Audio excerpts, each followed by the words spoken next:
where I'm at in my life now, if I can influence people in other ways and just to take something that's close to their heart and use their platform to speak up.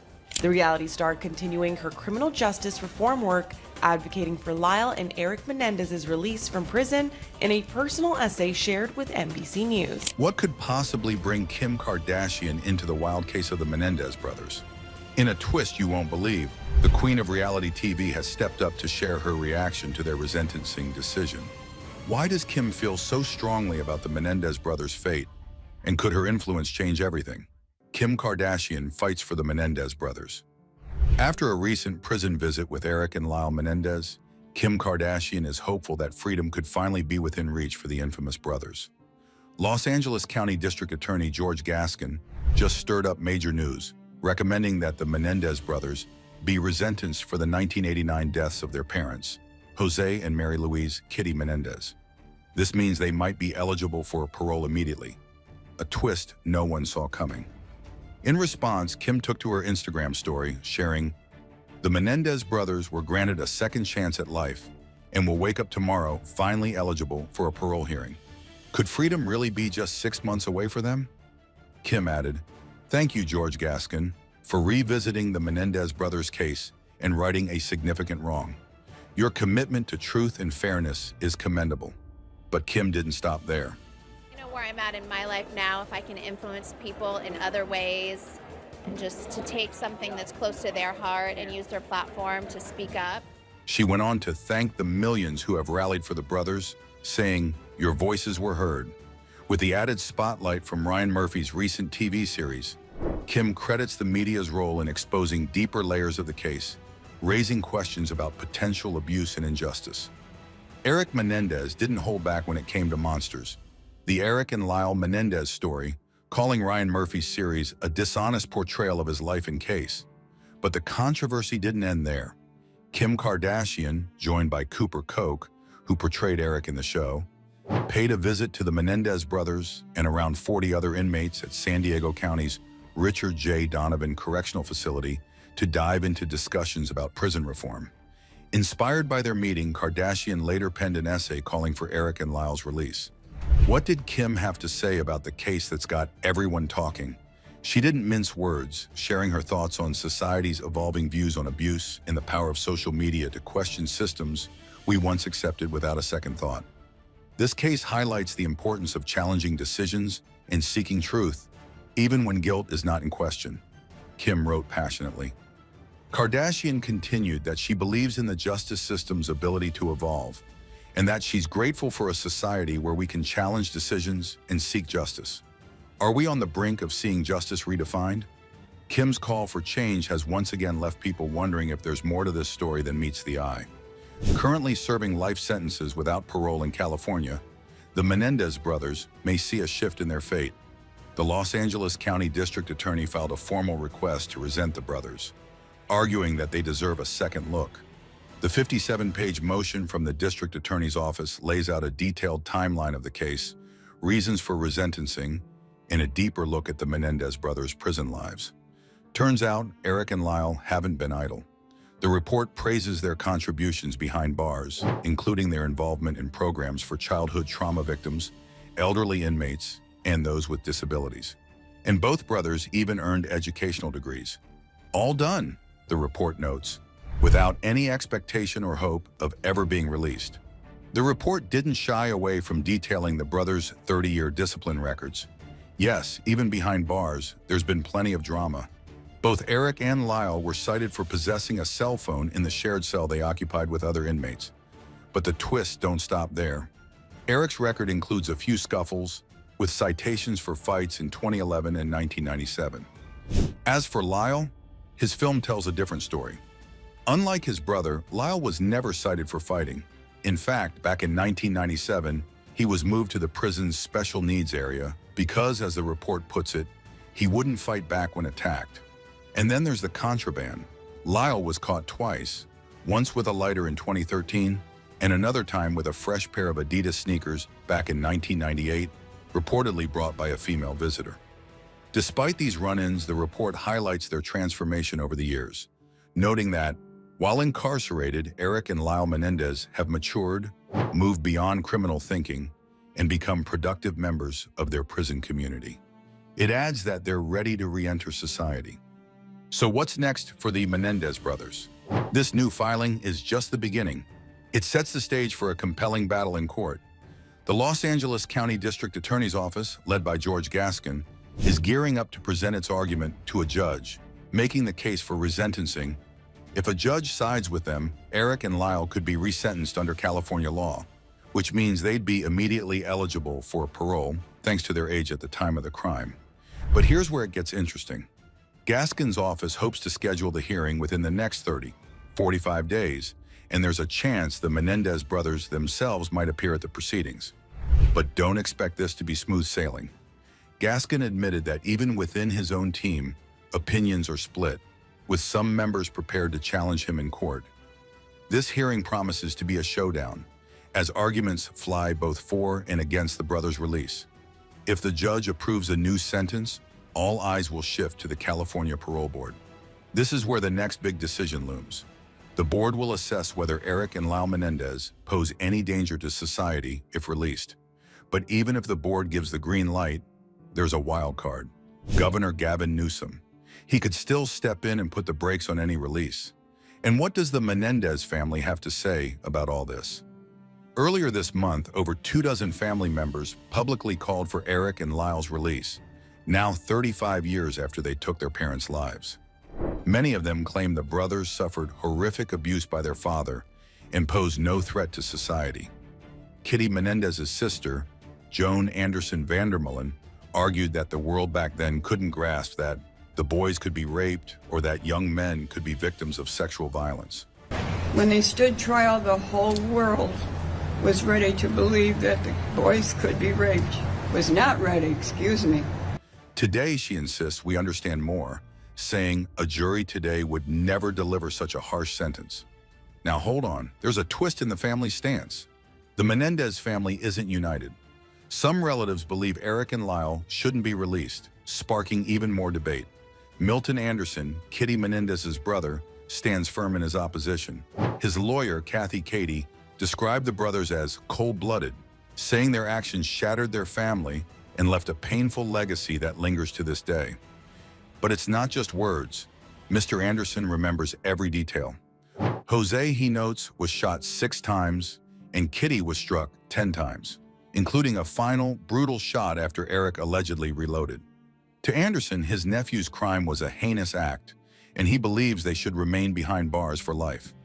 Now, you might be wondering, why is this all happening now, 35 years after the tragic killings? Criminal defense attorney and former federal prosecutor Nima Rahmani summed it up as a perfect storm of PR and politics. According to Rahmani, recent celebrity support, a Netflix drama and docuseries, and a district attorney fighting to keep his seat have all set the stage for the Menendez brothers' unexpected shot at freedom. "You're never going to see another case like this," Rahmani said. "It's a unicorn." But there's more to the story.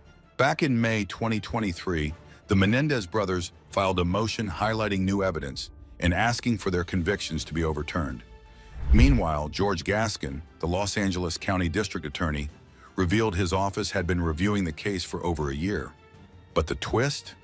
Gascon claims he made the final call to push for resentencing just an hour before announcing it in a highly publicized news conference, only 12 days before the election, where he's facing a tough re-election fight and trailing by 30 points in some polls. Though Gascon insists it's all coincidental and says the decision was a long time coming, many can't help but wonder, is this about justice or is it politics at play? But beyond the politics and courtroom battles lies a chilling story, a story that rocked the world and left everyone asking, who really were the Menendez family? The twisted details of the Menendez murders. The murders of Jose and Mary Louise, Kitty Menendez, sent shockwaves across the globe, and the dramatic courtroom trials that followed in the 1990s held the nation in suspense. Ultimately, both Menendez brothers received life sentences without the possibility of parole. But who was the Menendez family, and how did this tragedy unfold?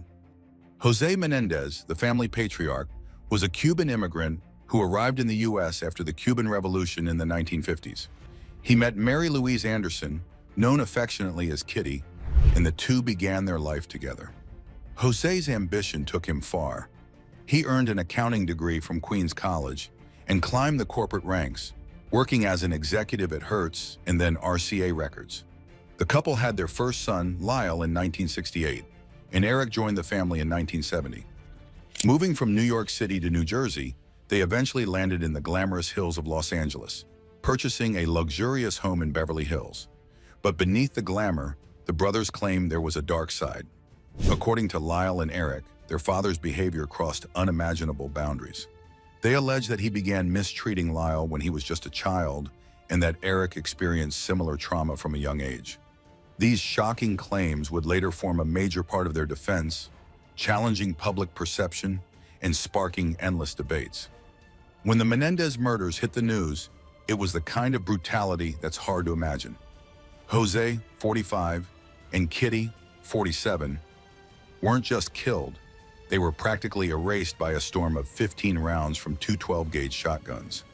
The carnage was so intense that police initially suspected a mob hit, sending investigators chasing down business enemies, and even a shady porn executive with a grudge against Jose. But here's where it gets bizarre. The night of the killings, the brothers told police they'd simply been out catching a movie, making a quick stop at home to grab Erik's ID. That's when they claimed they stumbled upon their parents' shattered bodies and frantically dialed 911. By the time officers arrived, they found 18-year-old Erik weeping on the lawn, a scene so intense it shook the cops to the core. But over the next few months, the brothers didn't act like grieving sons. No, they were living it up like they'd hit the jackpot, wondering just how much they blew. With Jose's $14 million fortune on the line, these brothers burned through an eye-watering $700,000 in just 6 months. They weren't hiding away in mourning. They were spending like their wildest dreams had just come true. While most grieving sons would be drowning in sorrow, 21-year-old Lyle Menendez was swimming in luxury. He bought a Rolex, rolled around in a Porsche, splurged on designer threads, and even bought a restaurant back in Princeton, his old stomping ground. Erik, he kept things just a bit more grounded, relatively speaking, going for a Jeep Wrangler and sinking $50,000 into a personal tennis coach. Oh, and let's not forget the $40,000 he threw into a rock concert that never even took place. They didn't stop there. They jetted off on exotic vacations, confident that their windfall had only begun. They even had their eyes on a $5 million life insurance policy, but technical snags kept them from cashing in on it. But then came the confession. Enter Dr. Ozil, a former therapist who reached out to Erik after the murders, restarting counseling with the younger Menendez. Before long, Erik crumbled, confessing the unthinkable. He and his brother had killed their parents. But Ozil didn't keep this explosive secret to himself. He let it slip to his mistress, Judalon Smith, who soon found herself wrapped up in the case. And if you think this story couldn't get crazier, think again. The therapy sessions kept going, and Ozil ultimately managed to record both Erik and Lyle, capturing their confessions on tape. Erik claimed that they did it to put their mother out of her misery, while Lyle left no doubt. They were both fully in on the crime. Now, Dr. Ozil and Judalon Smith had a relationship straight out of a soap opera, volatile, messy, and ultimately dangerous. Smith claimed Ozil was controlling, even abusive. After one alleged attack, she had enough and dropped a bombshell to the Beverly Hills police. The Menendez brothers had confessed to killing their parents, and she had the audio tapes to prove it. Then came the arrest that stunned the nation. Lyle was picked up on March 8, 1990. As for Erik, he was off in Israel at a tennis tournament. Once he got wind of the news, he flew back to the U.S., arriving in Miami before making his way to Los Angeles, where he handed himself over to the police on March 11th. But could those confessions actually make it to the courtroom? Here's where things got tangled. Whether those tapes counted as confidential doctor-patient material or admissible evidence was a legal roller coaster that lasted 2 years. Lawsuits and appeals flew between the prosecution and the Menendez legal team, all fighting for a decision. Finally, the California Supreme Court weighed in, declaring 2 of the 3 tapes as admissible, including the one where Lyle confessed. The stakes had just skyrocketed. With the confessions finally on the table, The case took on a life of its own, turning into a courtroom drama like nothing the world had ever seen. A courtroom spectacle like no other. The Menendez trials weren't just legal proceedings. They were a full-blown media sensation. Starting in 1993, each brother faced his own jury, and Court TV, a fresh new cable channel at the time, had a front-row seat. The network didn't just air the trials, it turned them into an addictive series, broadcasting every moment and diving into hours of pre- and post-trial analysis. It was like a real-life soap opera served up daily, with every scandal, every twist, and two strikingly mysterious brothers at the center of it all. And America couldn't look away. With its mix of wealth, betrayal, and crime straight out of a horror story, the case had all the ingredients to captivate the nation. The Menendez trials probably had the effect of showing that if the drama is real enough, people will be glued to it. Court TV's founder Steve Brill later told Rolling Stone. And he wasn't wrong. From that point on, America's fascination with courtroom drama only grew, making this trial the ultimate blueprint for future televised spectacles. Inside the courtroom, the Menendez brothers' defense took a turn no one saw coming. Prosecutors argued Lyle and Erik had killed their parents for a shot at a multi-million-dollar inheritance. But the brothers painted a chillingly different picture. They claimed they had killed in self-defense, not for money. Now, you've mentioned earlier that he had made some efforts to accomplish anal intercourse with you that had been unsuccessful because it hurt you? Yes. And therefore he had stopped? Yes. Their father, Jose, they alleged, had subjected them to years of unspeakable abuse. Lyle said he endured it from ages 6 to 8, while Erik revealed his horror continued until he was 18. These allegations shook the nation, leaving family and friends divided and the public in utter disbelief. However, the prosecutors weren't buying any of it. In fact, they even claimed that men couldn't be abused. But it wasn't just the father who came under fire. Erik's fierce lawyer, Leslie Abramson, who became a household name during the trial, joined forces with Lyle's attorney, Gerald Chaliff, to paint a haunting image of the brothers' home life. Lyle testified that he'd confronted Jose about abusing Erik just days before the murders, interpreting his father's furious reaction as a death threat. And Kitty? The defense didn't hold back, portraying her as a broken woman, defeated by alcoholism, drug addiction, and the heartbreak of Jose's countless affairs. This wasn't just a murder case. It was a look into a family ripped apart by hidden traumas. And the verdict? Not quite yet. After 6 intense months, the first trials ended with hung juries. Find that the jury is hopelessly deadlocked, and the court declares a mistrial. No one could decide. Were Lyle and Erik murderers, or were they victims who'd acted in fear for their lives? The suspense didn't last long. News quickly broke that the brothers would face a retrial, but this time they'd stand trial together. So the second trial of the Menendez brothers in 1995 played out very differently. Gone were the TV cameras and the intense media frenzy. Judge Stanley Weisberg wasn't having any courtroom drama, ruling that there wasn't enough evidence to support claims of Jose's abuse. A blow to the brothers' defense strategy. But this wasn't the end of the abuse allegations. Years later, a cousin came forward, telling ABC News she believed Lyle's story of abuse. He'd confided similar details to her back when he was a child. And in a twist no one saw coming, former Menudo singer Roy Rossello later accused Jose of sexual assault too, adding a layer of darkness to an already disturbing family history. And then came a surprise witness. Judalon Smith, who had initially exposed the brothers' confessions, flipped the script, testifying for the defense.